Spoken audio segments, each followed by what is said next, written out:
नमस्कार, न्यूज 69 में आपका स्वागत है। मैं हूं आपके साथ अंकिता। चलिए बढ़ते हैं मुख्य खबर की ओर। मध्य प्रदेश कांग्रेस ने आज सरकार पर कई गंभीर आरोप लगाए हैं। कांग्रेस पार्टी ने प्रधानमंत्री फसल बीमा योजना को किसानों की लूट और भाजपा सरकार का सबसे बड़ा घोटाला बताया। उन्होंने कहा कि किसानों की मेहनत, खून पसीने की कमाई और सरकार की भारी भरकम सब्सिडी सब कुछ बीमा कंपनियों और कॉरपोरेट घरानों की जेब में जा रहा है, जबकि किसानों को इसका कोई वास्तविक लाभ नहीं मिल रहा।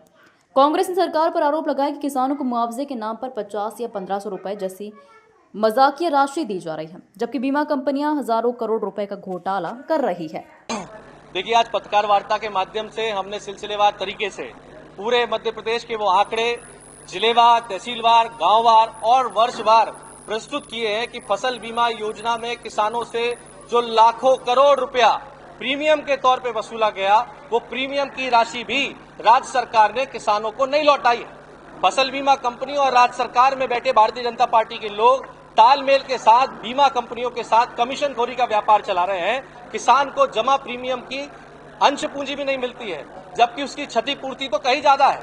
एक सामान्य व्यक्ति भी अगर 13,000 रुपए का बीमा करा के 3 लाख रुपए के समय शोट पे अस्पताल में इलाज कराता है, तो उसको इस बात की गारंटी रहती है कि मैं अस्पताल में भर्ती होऊंगा तो मुझे कम से कम 3 लाख का इलाज मिलेगा। मगर किसानों के साथ इतना बड़ा कुठाराघात हो रहा है कि जब वो 2,500 करोड़, 3,000 करोड़, 4,000 करोड़ रुपए साल का जमा कर रहे हैं और उसकी क्षतिपूर्ति 36,000 करोड़ रुपए बनती है, तो किसानों को केवल 2,000 करोड़, कभी 700 करोड़, कभी उससे भी कम प्रीमियम लौटाया जा रहा है, फसल बीमा क्षतिपूर्ति लौटाई जा रही है। हम ये मांग करते हैं कि बीमा कंपनियों में फसल की अनावरी में जो विसंगतियां हैं, उसमें हल्का पटवारी की जगह खेत को इकाई माना जाए, सैटेलाइट सर्वे तुरंत प्रभाव से बंद किया जाए और ये 10,000 करोड़ रुपए का मध्य प्रदेश के किसानों से अब तक 40,000 करोड़ से ज्यादा का बीमा का प्रीमियम वसूला गया, जिसमें राज्य और केंद्र की सब्सिडी है।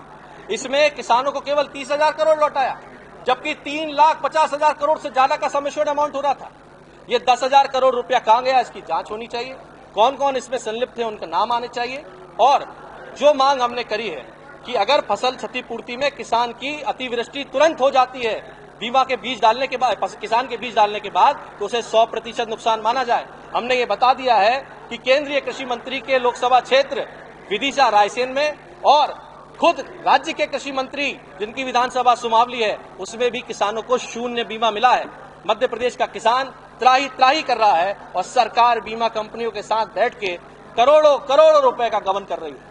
आज प्रश्न ये उठता है कि आखिरकार ये सरकार किसान हितैषी है या किसान विरोधी है, और हम ये साफ कह रहे हैं कि भाजपा सरकार किसान विरोधी है और कॉर्पोरेट हितैषी। फिलहाल इस खबर में इतना ही। आप बने रहिए न्यूज 69 के साथ। नमस्कार।